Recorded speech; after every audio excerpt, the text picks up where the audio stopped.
La liberté prise à la gorge. C'est un titre. En réalité, c'est pas la. Si, c'est peut-être la liberté. C'est peut-être comme ça qu'il l'avait appelé, M. Mayol. Mais je suis pas sûr. Je suis pas sûr que ce soit le titre officiel. Vénus prise à la gorge. Ah, Vénus. Alors, c'est Vénus, c'est plus joli. Le Seigneur a créé des seins aux femmes de façon à ce qu'on puisse les prendre par là pour les redresser. Hein? C'est une bonne introduction. Et alors, les premières images sont timides. C'est l'approche assez lointaine. Et comme j'ai vu que ces gens-là n'étaient pas désagréables, et au contraire, ça avait plutôt l'air de les amuser de voir qu'un photographe était en train d'inscrire cette scène, alors je me suis approché progressivement. En voilà un là, qui la tient par la hanche. Et alors après, bien entendu, le modèle de Mayol était là. Et donnait son avis sur l'orientation à donner au statut. Voilà cette dame qui est en... Alors bien entendu, c'est un effet facile de mettre la dame entre les jambes de la statue. Ses propres jambes, quand elle était jeune. Et la voilà, bon, elle continue. Elle se détache un peu plus en silhouette. Elle juge de l'éclairage. Elle apparaît en manteau de léopard au premier plan. Et puis petit à petit, avec l'audace me prend et je m'approche davantage. Alors là, cette image n'était pas mauvaise de la main, avec les bretelles du gars dans le dos, cramponnant bien la dame, un temps de repos.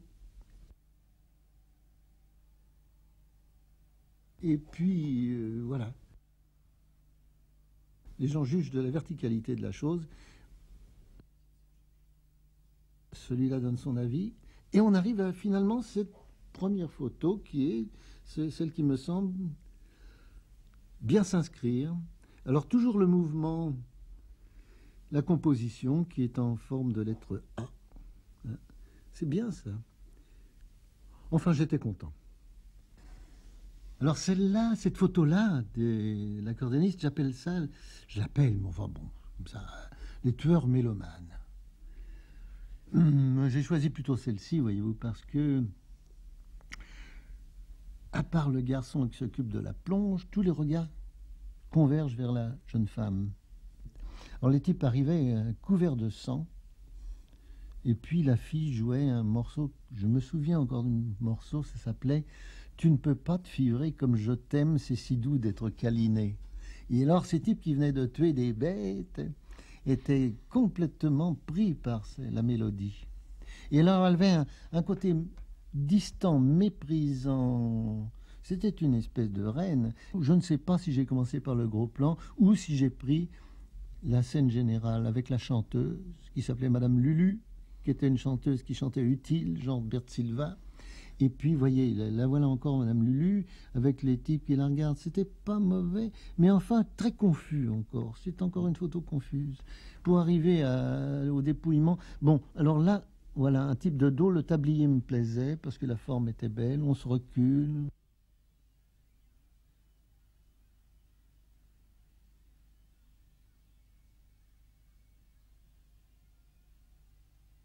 Et ici, c'est presque bon, mais quelqu'un ne s'intéresse pas du tout à la musique. Pour arriver finalement, là encore là, les regards se tournent lentement, lentement, et toc, et à un moment, une fraction de seconde, où tout se passe bien. Alors cette photo de jeune femme prise à la Boule Rouge rue de Lappe, je l'appelle Anita. C'est tout ce que je sais d'elle, juste son prénom. Je ne l'ai jamais revue. Et d'un seul coup, enfin, elle m'a proposé elle-même d'enlever ce petit boléro qu'elle avait. Elle est apparue avec les épaules nues, position des bras aussi très, très géométrique, comme ça, c'est assez joli. À part la main, j'aurais souhaité que la main soit allongée. Mais enfin, la perfection n'est pas de ce monde. Dieu merci, ça reste humain. Et avant d'enlever son boléro, elle était plus anonyme. Enfin, la voilà ici avec son vêtement noir. Et il manque les bras, c'est certain. Là. Il manque un élément. Avant, naturellement, avant de m'approcher d'elle, il y a eu la vue plus générale de toutes les jeunes filles qui attendaient leur cavalier, avec le reflet des jambes dans le sol, ce qui me semble assez joli. Hein, tous ces reflets des guiboles. C'est joli, ça. J'ai bien fait d'attendre. Et d'avoir l'audace de lui, vous permettez que oui. Et d'elle-même, elle a enlevé son petit boléro. Alors là, la chrysalide s'ouvre et le papillon apparaît.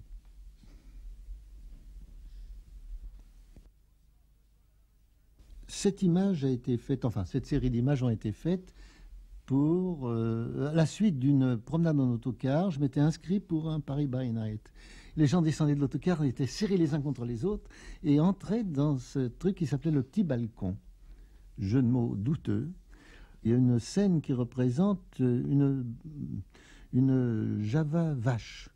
Autrement dit, il y a un couple de danseurs et qui, à un moment, le mâle jette sa cavalière par terre, laquelle va se réfugier dans les pieds des spectateurs. Alors c'est à ce moment-là que la photo était prise. Avant, il y a eu des essais malheureux, enfin des essais un peu moins réussis, quoi.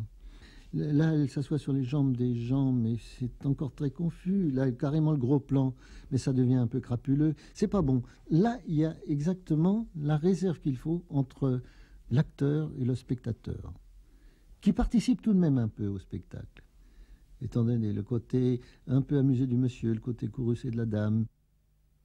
Elle est un tout petit peu nue, ce qui contraste un petit peu avec le costume strict du touriste comme il faut. Il y a une tristesse aussi quand même chez cette fille. Mais le résigné, penser être foutu par terre 15 fois dans la même soirée, c'est pas drôle. Non, non, elle était un peu fatiguée. C'est simplement ça. Oh oui, c'est ça. Meurtri. Quelque chose de douloureux, là. Cette photo que j'appelle Papa. Papa. C'était la fête des gondoles à Choisy-le-Roi. Rien que c'est déjà très joli, comme. Hein, il y avait un concours de chars décorés. Et alors, il y avait cet homme qui avait, avec une ancienne voiture d'enfant, qui avait fait un aéroplane pour son fils. Mais vous savez que c'est une des plus anciennes photos que j'ai pu faire. Ça doit être 1930 à peu près, ou 31. Et on était très économe à l'époque de films. D'abord, c'était un réflexe avec 6 poses, donc on déclenchait que quand on sentait bien. Alors il y a eu l'essai d'abord de lui passant de ce couple, du père et du fils, passant devant des immeubles. Mais c'est très confus parce que le public se mélange derrière. Il n'y a pas ce côté solitude que finalement j'ai retrouvé après. Alors là, il est encore mélangé dans la foule. Donc c'est confus. Là, on commence à les séparer, les deux, par rapport au décor. Mais le décor n'a pas beaucoup d'intérêt là. Il est banal. Parce que là, pavillon mi-mille derrière, beaucoup de sol, la solitude du couple. Absolument inconscient de l'ironie possible qu'on pouvait faire sur eux. J'étais tout de même plus méchant à l'époque que maintenant. Je me sens que j'étais plus cruel.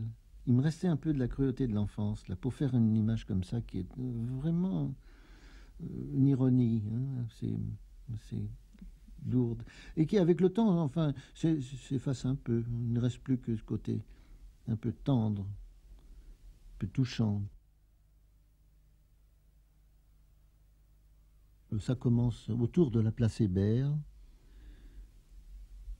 Un jour où les choses n'ont pas l'air de sourire du tout, on commence par faire des photos nerveusement parce qu'on est venu, on se dit il faut absolument que je fasse quelque chose. Alors on commence à faire des scènes de rue qui ne tiennent pas, qui ne sont pas bien construites, où le décor n'est pas bon. Hein. Puis après, le gamin, bon, on dit ça commence à être quelque chose parce qu'il y a un fusil en carton dans le dos. Il regarde, comme ici, l'affaire de la chasse sous-marine avec le ruisseau. Bon, ça encore que... Bien. Et puis après, le garçon et la petite fille avec le tout petit enfant à la main. Et puis j'en avais assez, j'étais un peu découragé. Je me mets le dos au petit square qui est là. Et ils sont venus se mettre dedans. Ils sont venus se mettre dans le viseur, mais exactement comme je pouvais le souhaiter qu'ils viennent. Et je crois qu'ils me voient à peine. Ils ne voient pas. Le garçon est complètement différent, la petite fille ne s'occupe pas. Et ça, c'est une image heureuse, enfin, c'est comme ça. Mais ça s'arrange comme un bouquet, hein, c'est ça. On place des fleurs, comme ça. Mais le bouquet s'est arrangé lui-même. Et puis il y a le V aussi, c'est ça. Toujours la lettre. Hein. Le V, le jambage de l'avertisseur, le décor derrière. Et les gosses qui viennent se mettre au centre de cette espèce d'angle. Moi, il n'y a aucun mérite, hein, il suffit d'être là. Être là. Pour moi, la poterne des peupliers, c'est un joli nom, ça, la poterne des peupliers. Et alors le décor me plaisait. J'ai commencé déjà par photographier cet arbre mort qui était complètement dépouillé. Hein. Et puis des gosses sont venus qui jouaient. Voilà, ils ont commencé par jouer là, hein, au loin comme ça. Puis ils ont sauté par-dessus les buts. Juste au moment, j'ai attendu. Vous voyez, il y a 5 images. J'ai dû en faire 6. Et ce gosse qui saute comme ça, l'attitude qui... Et c'était pas si facile à faire, parce que les films n'étaient pas très sensibles. Et ça, d'après la netteté, c'était du centième de seconde. C'était déjà pas mal. Et là, ça s'arrange bien, parce qu'il y a l'arbre au milieu, la maison idiote à gauche, et la silhouette du gosse qui est dans le ciel. Je ne sais pas si je l'ai bien vu quand j'ai fait la photo. Hein. C'est encore du hasard heureux, mais encore une fois, j'ai attendu. Quand on me parle de chasseur d'images, ça me fait tout doucement rire, parce que je ne suis pas un chasseur d'images, je suis un pêcheur d'images.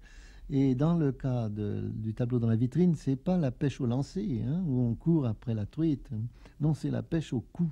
C'était en 47, je crois, et ça faisait un peu scandale. Cette dame au bas noir, montrant son derrière, et vu de l'intérieur de la boutique, on voyait se succéder des gens qui étaient assez souvent scandalisés. Et puis, il y a eu un couple qui est venu. La dame était très intéressée devant le profil d'un vase qui était devant elle et regardait le vase avec intérêt. Et le monsieur avait un regard très très oblique du côté convexe de la dame. Et là, le regard oblique, finalement, c'était ça qui m'intéressait. Mais c'est de la chance, hein, c'est de la chance. C'est-à-dire que, bon, on attend, bien entendu. Mais il faut avoir la chance de tomber sur cette expression. Parce que les autres sont bien mignonnes, ma foi, les photos. Mais l'autre est plus forte, hein, cette photo finale. Il n'y en a pas eu beaucoup comme ça, une.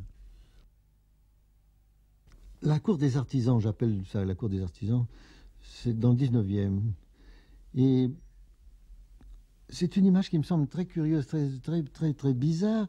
Si j'avais eu à disposer des modèles, jamais j'aurais disposé des modèles comme ça. J'aurais approché la femme beaucoup plus près de façon à l'avoir en plan américain. J'aurais mis 4 personnages dans le fond à gauche.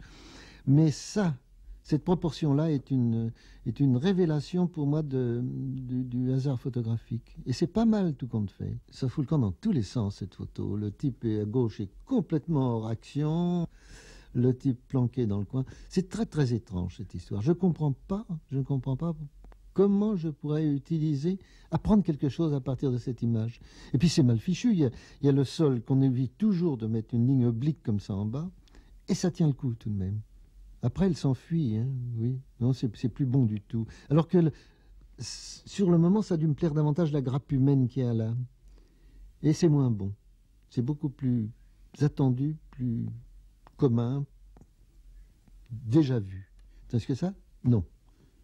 Bizarre la photographie par moment. Jadis, j'ai essayé de faire des photos, oui, qui étaient complètement fermées, qui avaient en elles-mêmes toute une petite histoire, qui était concentrée, condensée. Maintenant, il suffit d'avoir une espèce de graine qui germe dans la tête des gens et ça suffit.